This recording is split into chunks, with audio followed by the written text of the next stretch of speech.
The market is treating Buffalo like the market should treat the Bengals.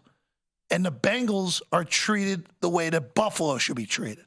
Where I think we're now, look, Buffalo's in the AFC title game in 2020. They should have been in the Super Bowl in 2021. Let's face it, they should have been there. Squib kick and they're there. Squib kick and they're in the Super Bowl. Last year, they get pummeled at home by Cincinnati in the playoffs.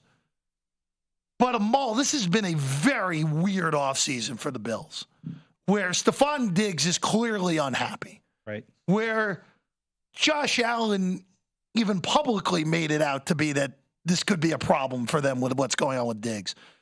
They fired Leslie Frazier, so Sean McDermott's taking on more responsibility and calling the defense, taking away from his head coaching responsibilities a little bit. Ken Dorsey's not Brian Dable. We learned that last year. I don't think that's even up for debate anymore. And Amal, look, could this be like in the cyclical things in the NFL where it feels like, all right, the window may have closed and Buffalo snaps back up and all of a sudden, well, they're the one seed and the road to the Super Bowl goes through the Ralph? Yeah, it's in play. But I don't see that happening because the way that Buffalo's schedule breaks down, Amal, where I know there are a lot of question marks for some about the Jets.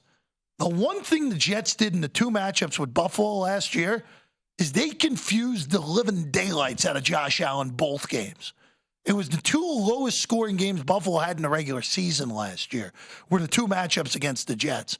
Allen turned it over multiple times in the first game, including one horrible red zone pick early in the game that really set the tone for what that game was going to be and also led to a Jet touchdown, a pick in the second half. And then Quinnen Williams gets hurt, and that was the only reason Buffalo was able to move the ball in the second game against the Jets. They had no points for the first 28 minutes against New York. Williams gets hurt around the 2-minute warning in the first half, and then Buffalo ends up winning the game by a touchdown. This, Amal, feels like that, again, and we may learn early because those are three games Buffalo's favored. They're going to be favored the first month of the season plus. But I don't see this team being a top-end contender, and they are more likely to miss the postseason altogether than be in the AFC title game. I don't think they're going to miss the playoffs. I still think they're a pretty good football team. Remember, they lose. Who's the kid who went to Chicago? Linebacker, Tremaine Edmonds. Edmonds is gone, yes. Like him a lot. He is a top-notch player. I'm not worried about the Diggs situation right now. That's not a concern for me. But who's the second guy that emerges for this team? That's what the big problem is. They don't have that consistent second receiver. I think Stephon Diggs is tremendous. Loss of Devin Singletary is not that big of a deal. They do bring in Latavius Murray. I don't even know why. I just said that because I always liked him when he was good like 7 years ago. Well, they have a big-time mishmash in that running back room now where Cook's going to be the lead guy, but if Murray and Harris, who I both think are two guys on the wrong sides of their careers at this point. How do you like the draft of Dalton Kincaid, who I thought was probably the best tight end coming out of college? They don't need that. He's the same guy. What did you just say? I thought it was his game against USC. He had the first game. I mean, fabulous. I know he's a Las Vegas kid, so I'm hyping him up. But I already knew that. That's why I was waiting for him to come. I would have been very happy if the Green Bay Packers drafted him, but I was really impressed with Dalton Kincaid's It's a weird pick because he's the same guy as Dawson Knox in the NFL to me. I think Kincaid's a better player than that, but I can appreciate what you're saying. I think he's going to be good in the passing game. I think he can be very effective. But again, he's a rookie. How much do you want to put on a rookie in this situation? The one thing with Buffalo that is, during this run of becoming a legitimate Super Bowl contender, at least to most of them all, has been they have beaten the living bejesus out of bad teams in this run. Go ahead. They usually have one game a year against a bad team that makes no sense, i.e. the 2021 game against Jacksonville that they lost 9-6, which is still the most befuddling result in the league in the last 5 years. But at some point, the ability to bully the bad teams is not going to be there anymore.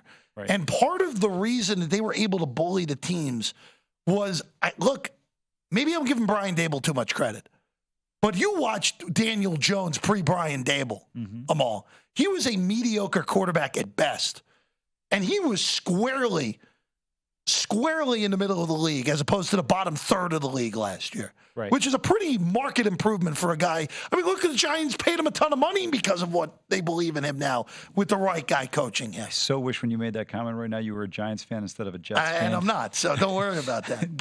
But Amal, when this is all said and done for Buffalo, this really feels like the year where you are not going to be able to bully teams in a regular season like you have. Because the one thing that Dable was able to do was he was able to get Josh Allen in positions where he wasn't turning the ball over. And by the second half of last year, Ken Dorsey was unable to do that. Really, it was that Sunday night game against the Packers where, yes, Buffalo won the game. Green Bay got a really nice cover in that game that they had no business covering. But that was the moment where it's like, okay, the Josh Allen that was great, that was never turning the ball over, that we saw for about equivalent to a season, domination from the last month of the 2021 season to that point in the 2022 season. That guy's not there anymore. And yes, Josh Allen can do things that no one else can do in this league. He is a gazelle with his legs. He is the strongest arm in the league. But if you get a guy who's turning the ball over like he did the second half of the season, and that's the guy I think he is now, where it's boom or bust, you're going to be seeing a lot more turnovers, and that's going to keep Buffalo from being this juggernaut that just slaughtered bad teams like they did during the run when they were a legitimate top 3 team in the league. Yeah, look, where do you rank them overall, though? Where do I have them overall? Yeah, you don't have to spend too much time. Not Cleveland. Kansas City is better than them. Cincinnati is better than them. So, and then, look, I will catch flack for this. I think Jacksonville is better than them. And Jacksonville gets them in London in week 5, and Jacksonville will beat them in week 5. Why didn't you tell me I was going to be working with someone who's delusional? I'm going to say Jacksonville's about 2 years away from being better than Buffalo. I'm not saying they can't be better, but at this point in time, I wouldn't put them ahead. Look, for me, and if we're going off of end-of-season record, Amal, Jacksonville's schedule's way easier than Buffalo as well. Well, also, you get 6 games in the division, right? You get to play Indianapolis, Tennessee, and who else in there? Houston. Yeah. And as I've said with Jacksonville, and we looked at Jacksonville's schedule, and I actually think the best Jacksonville-related bet is to bet them to get the number 1 seed, them all. Mm-hmm. Not to get through the playoffs, but to just get the 1 seed. Because they play Kansas City at home. They play Cincinnati at home. Yeah. They play Baltimore at home. They play San Francisco at home. And they play Buffalo and London. So the 5 best teams they play this season, Jacksonville gets at home or in London, which is essentially a home game for them. Yeah, no, they're in great shape. The schedule works out well. I'm not saying they can't have a better year than Buffalo. I still think Buffalo's a better team. Josh Allen's a better quarterback than Trevor Lawrence. At the moment. No, it's fair. Look, I'm not sitting there drawing a line in the sand here and acting like Buffalo's, the 90s Bills when they were going to Super Bowls. But I still think you have to give them credit for what they've been able to accomplish. And one thing we know, if you've got to go to Orchard Park, and unless it's Joe Burrow, not an easy place to play in January. Well, the one concern also, Buffalo's built like a dome team. The way that offense is built, they are built like a dome offense. I'll just say this. I wouldn't bet the Bills at plus 120 to win this division. I would not either. The fact that they are shorter than Cincinnati is to win the North is crazy to me. I don't even understand that. The Bengals, to me, should be almost a minus favorite. Look, the Browns could be good, but I think the Ravens are a good team. I think Cincinnati's just slightly better, and I think this is the year the Bengals take the step. Go to VSiN.com/subscribe to become a VSiN Pro subscriber today.